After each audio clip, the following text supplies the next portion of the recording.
여러분, 시민신문 윤미 기자입니다. 오늘은 특별히 소품을 하나 준비해서 써봤습니다. 이거 누군가로부터 선물을 받았는데 본인이 쓸 수 없다고 하여서 저에게 왔습니다. 잘 어울리나요? 재미를 위해서 한번 써봤어요. 내용 버전입니다. 오늘 제 옆에 있는 마틸다인 저 권PD님과 함께 뉴스 읽기를 하기로 했는데 혼자 막 얘기하다 보니까 너무 재미가 없는 것 같아서 이번에 한번 같이 해보자고 말씀드렸습니다. 인사 좀 해주시죠.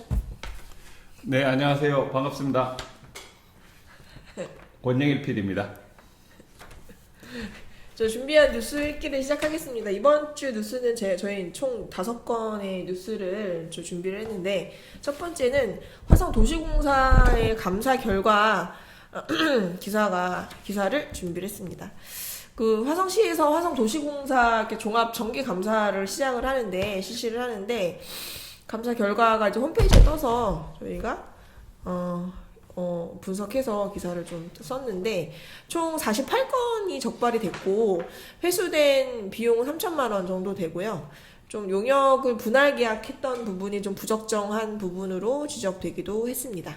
주로 어떤 내용들이었는지 간단하게 좀 설명 가능할까요? 네, 기사에 좀 나와 있긴 하는데 화성도시공사는 징계 등 처분사항이 있으면 보통 근무 성적 평가할 때 반영을 해야 하잖아요.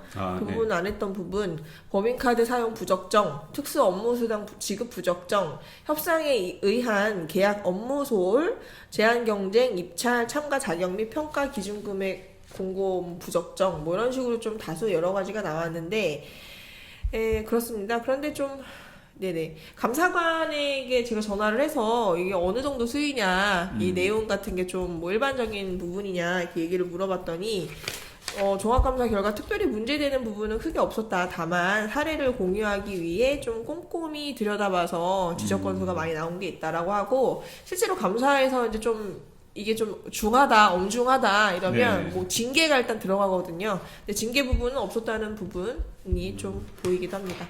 두 번째 기사로 넘어가면 이제 와우 공공하수 처리장이 지금 화성시에서 계획을 하고 있습니다. 그래서 이제 이쪽 동네 기배동, 화산 이쪽에 가보면 기배동 가보면 이렇게 빨간색 현수막이 많이 걸려 있죠. 지나가면 엄청나게 많이 진짜. 그래서 이게 이제 저희가 취재를 해봤는데, 그러니까 전에 1월 5일날 1차 주민 설명회를 했었는데 이제 주민분들이 무산을 시켰어요. 우리 뭐 안 하겠다. 그래서 이제 그 기사를 다른 신문사에서 보고 이제 저희가 취재를 했습니다.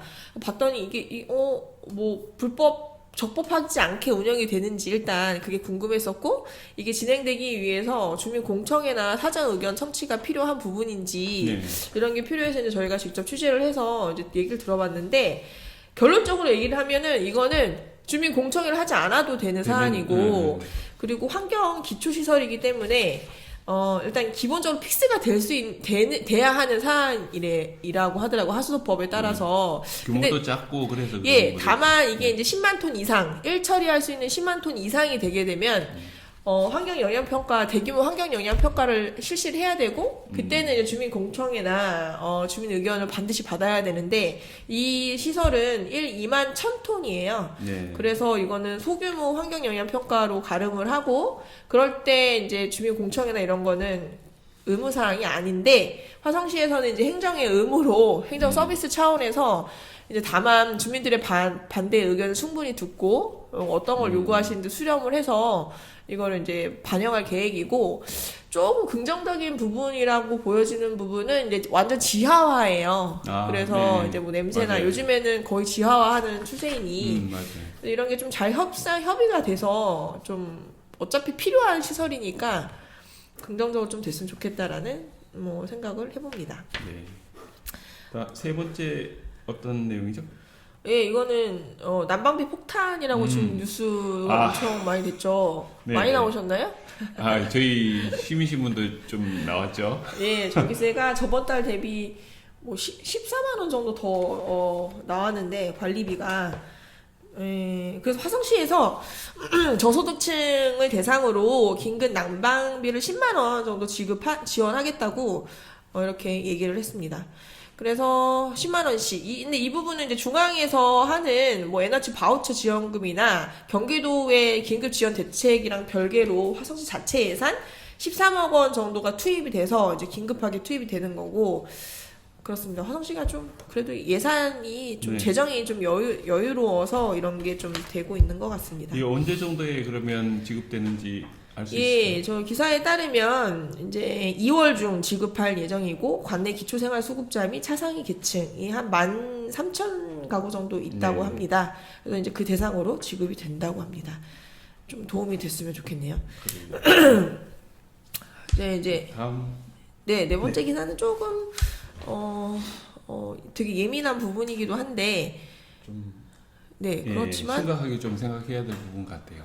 저 주변에도 사실은 있고 그런 사안이라 무슨 화성시가 2023년 자살 예방 시행 계획을 공개를 했습니다. 근데 네. 이게 1월 한 달 동안만 홈페이지에 공개되게끔 이제 공시를 하게 되어 있어요. 그래서 이제 그 계획서를 저희가 봐서 어떤 자살 현황이 어떤지 네네. 그리고 어떤 계획을 세웠는지 좀 봤는데 화성시는 지금 1인 가구 수가 경기도에서 1위고 네네. 전국에서도 2위예요. 아주 많죠? 그리고 화성시 근데 1인 가구 수가 화성시 전체 가구의 28%를 차지하고 있어요. 이 부분은 근데 최근 5년간 2배 이상 증가했다라는 부분인데 이것은 사실 그러니까 도시 개발, 신도시 네네. 이런 부분이랑 맞물리는 것 같기도 하고 뭐 경제 성장이나 이런 부분에서도 좀 많이 보여지겠죠. 근데 조금 이번에 통계 수치에서 2022년도 통계 수치에서 좀 걱정스러운 부분은 원래 통계적으로 전통적으로 40대의 자살률이 항상 전국적으로 높았거든요. 네네. 근데 화성시에서는 지금 30대의 자살률이 더 그걸 앞질렀어요. 그래서 조금 이 부분을 좀 자살률이 몇 %라고 딱 나온 게 있나요? 네네 있습니다. 예, 나와 있어요.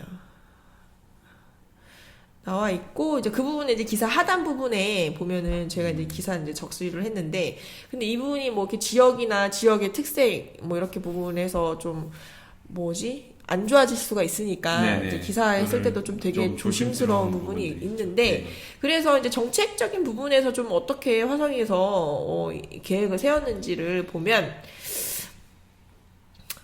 우선은 이제 화성시의 특성이 있잖아요. 어떤 부분이 고위험금인지 네. 그걸 이제 보고 거기에 해당해서 환경 개선을 좀 이렇게 사업을 하고 취약 집단을 대상으로 이제 세팅을 해서 유관 기관, 뭐 보건소, 자살예방센터, 그다음에 읍면동, 뭐 이런 종합사회복지관 이렇게 이제 그걸 만들어서 한 라인을 꾸려가지고 한다라는 10개 세부 사업을 마련을 했고요.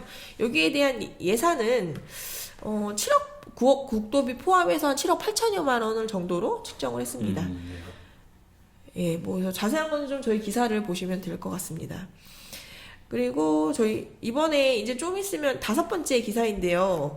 좀 있으면 조합장 선거를 이제 선관위 주재하에 진행을 하잖아요. 그렇죠. 근데 보통 이렇게 농협 조합장 선거가 좀 핫하죠. 핫하다고 하더라고요. 그래서 저희 신문도 올해에는 좀 기사화를 취재를 좀 잘 해보려고 생각을 하는데 저희가 좀 확인해 본 바에 의하면 또 이 토론회 같은 건 또 할 수 없는 상황이라고. 그러게요? 왜 저희가- 그렇죠? 그거 엄청 이게 재밌을 것 같은데? 네네. 그러다 보니 예. 좀 아마 답답해하시는 후보님들도 계실 거라고 예상이 됩니다. 그런 그쵸. 관련된 기사들도 지금 많이 나와 있는 상황이고요.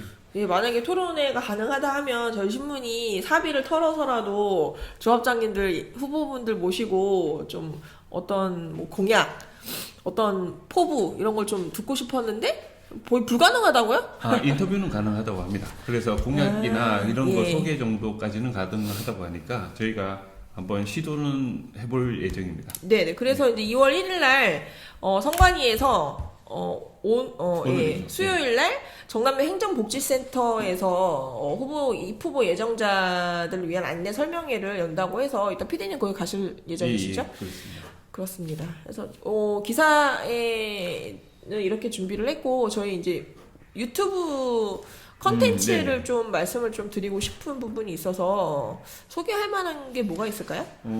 최근에 그 네. 공항 버스가 개통된 네. 부분들이 있습니다. 그래서 버스 개통 관련해서 개통식에 제가 다녀왔는데요. 그 관련된 영상 바로 확인하실 수 있고요. 그리고 공동체 지원센터와 그다음에 마을 공동체 지원센터, 마을 공동체 지원센터 그리고 자치 협력 주민자치 협력 추진단. 추진단.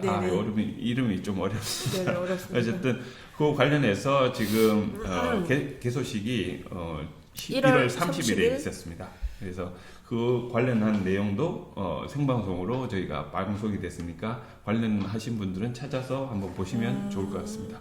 네, 이게 원래 그 봉담 1지구에 있었었는데 봉담 묵사무소 뒤편에 네네. 네, 지금 2지구 봉담 MG 빌딩 6층으로 옮긴 거죠. 네, 그렇습니다. 예. 거기 2지구니까 조금 안쪽으로 들어가면 거기 새로 지은 건물이 나오거든요. 그 뒤편이구나. 네. 네네네, 어딘지 압니다. 네, 거기에서도 그렇게 멀지는 않고 예. 한 1-200m 정도 될까요? 네, 그렇습니다. 예. 자, 알겠습니다. 오늘은 요걸로 그냥 가름을 할까 합니다. 네. 네네. 오늘 잘 들어주셨으면 좋겠고요. 다음에 또 뵙겠습니다. 감사합니다. 감사합니다.